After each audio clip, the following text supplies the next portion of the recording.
आज भारत सरकार के गृह मंत्रालय के निर्देश पर और उत्तर प्रदेश सरकार के निर्देश पर जनपद जौनपुर में मॉक ड्रिल किया गया है, जिसमें किस प्रकार से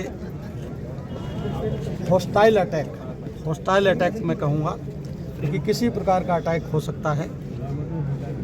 सिविलियन को किस प्रकार से तैयारी करना है और किस प्रकार से सभी सिविलियन जिला प्रशासन का, पुलिस प्रशासन का समन्वय स्थापित करते हुए सहयोग करेंगे और विभागों की क्या क्या उत्तरदायित्व है वो यहाँ उस तरीके का एक समन्वय बैठक मॉक ड्रिल के माध्यम से की गई है।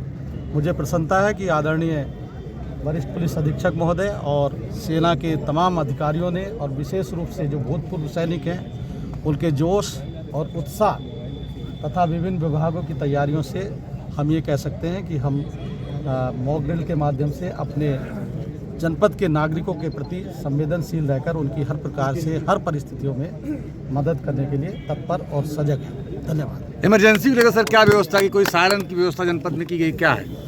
देखिए, अलग अलग कोड आते हैं। सायरन तो एक सबसे महत्वपूर्ण चीज़ है, क्योंकि सायरन की भी एक सीमा होती है।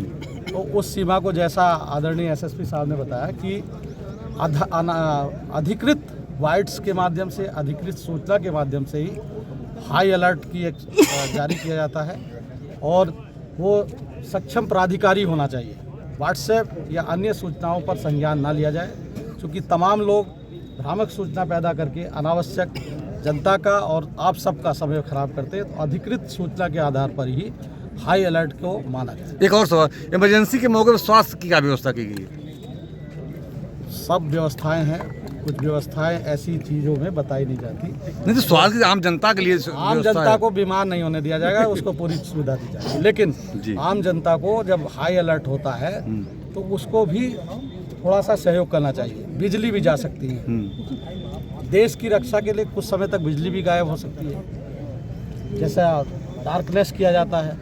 पानी भी कहीं से कुछ हो सकता है, दूध की व्यवस्था भी प्रभावित हो सकती है। लेकिन सबसे पहले हमारा राष्ट्र है और हम राष्ट्र के उत्साहवान नागरिक, उत्साहवान अधिकारी कर्मचारी, उत्साहवान पत्रकार साथी हर प्रकार की कठिनाइयों का सामना करते हुए पहले राष्ट्र की रक्षा करेंगे। ठीक ड्रिल किया गया, क्या मैसेज? देखिए, शासन के निर्देशों के पालन में जिलाधिकारी महोदय की अध्यक्षता में और यहाँ पर हमारे सेना के 2 कर्नल साहब उपस्थित थे, उनके मार्गदर्शन में आज हम पूरी पुलिस लाइन में एक मॉक ड्रिल का आयोजन किया गया था। मॉक ड्रिल में जहाँ एयर सायरन, एयर रेड के बाद ट्रायज के बाद रेस्क्यू की जो कार्रवाई होती है, और साथ ही जो हमारे जनमानस में किन किन चीज़ों की जागरूकता होनी चाहिए, ब्लैकआउट के संबंध में, लो लाइंग एरियाज़ में अपने आप को शेल्टर लेने के संबंध में, और ट्रायज के समय किन किन बातों का ध्यान रखना है, ग्रीन कॉरिडोर कैसे बनाना है, और अगर फायर की स्थिति उत्पन्न हो जाती है तो फायर वालों के फायर सेफ्टी के पहुंचने के पहले किस प्रकार से अपने स्तर से फायर पर लगाम लगाया जा सकता है, इस संबंध में सभी लोगों को अवगत कराया गया है। मीडिया के माध्यम से भी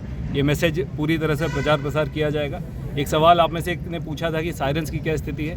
हमारे जितने वाइटल इंस्टॉलेशन हैं वहाँ पे एयर सायरन है, वो एक कोड में बजते हैं। जब भी वो कोड हमें मिलेगा उस कोड में उसे बजाया जाएगा, ताकि जिन लोगों को उस कोड की जानकारी है वो तत्काल उस सूचना का प्रचार कर सकें। इसके अलावा पुलिस के स्तर से सेंट्रलाइज्ड पीए सिस्टम जो हमारे कंट्रोल रूम से कनेक्टेड हैं, ऐसे जनपद में 20 जगह पे है, जहाँ से हम किसी भी समय पे किसी भी सूचना का आदान प्रदान आधिकारिक रूप से कर सकते हैं। इसके अलावा आधिकारिक रूप से जिलाधिकारी महोदय की बाइट और जिलाधिकारी महोदय के निर्णय के आधार पर मेरी बाइट, हम ही दोनों की बाइट के माध्यम से जो आधिकारिक सूचना है वो भेजी जाएगी, ताकि अगर किसी प्रकार की कोई समस्या हो तत्काल आप सभी को और आपके माध्यम से सभी जनमानस को अवगत कराया जा सके।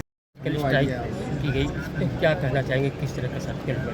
जो कल सर्जिकल हुआ, जो कल सर्जिकल हुआ है, पहले हम लोग उस एरिया का नक्शा बना करके दुश्मन कहाँ है वो 18 एकड़ ज़मीन में जो है तैनात 54 बीघे।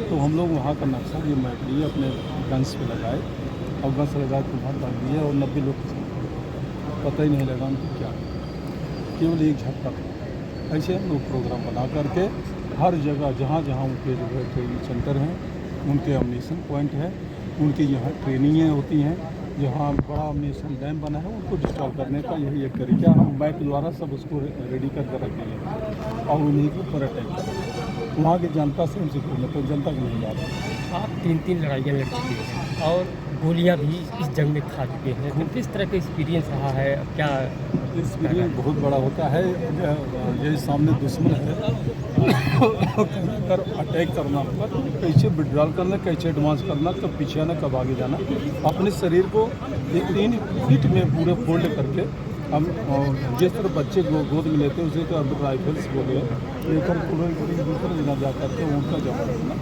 ये हमारा लड़ाई में रहा। यही इसमें मेरा ब्लैकआउट समय क्या करना चाहिए? ब्लैकआउट समय जो है लाइट ऑफ कर देनी चाहिए, कोई शोर नहीं होना चाहिए, सारी लाइटें ऑफ। और आप जो है घर में कुछ है टेबल बेंच है उसके नीचे बैठिए ताकि अटैक होता है तो आपके ऊपर छत के ऊपर आएगा, वहाँ से फिर आपके ऊपर अटैक तो उसको हल्का पड़ जाएगा तो आप सेफ एकदम बच सकते। कल आप लोगों ने एक वीडियो को ज्ञापन दिया था कि हम भी इस लड़ाई में भाग लेना चाहते बिल्कुल बिल्कुल हैं और पूरे देश में मॉकड्रिल के लिए कहा गया, उसके बाद रात में सर्जिकल हो जाता है, इसको लेकर क्या ये सरहद पर लड़ाई नहीं है, ये सर्किल स्ट्राइक लड़ाई होती है। जैसे अमृतसर, राजस्थान और कश्मीर, जम्मू चारों तरफ से अगर अटैक होता है तो लड़ाई होती है, बट ये लड़ाई नहीं निश्चित है, ये लड़ाई। मान लीजिए कोई अगर अटैक हमारी तरफ होता है, जौनपुर में होता है, उसके लिए क्या तैयारी, क्या प्रिकॉशन हम जनता को लेना चाहिए? जनता को लेना चाहिए प्रकाशन में जो जहाँ है वहीं लेट जाए। पहली चीज़ कोई गोली ऐसी बनी रही कि लेटने के बाद वो आदमी खत्म, आदमी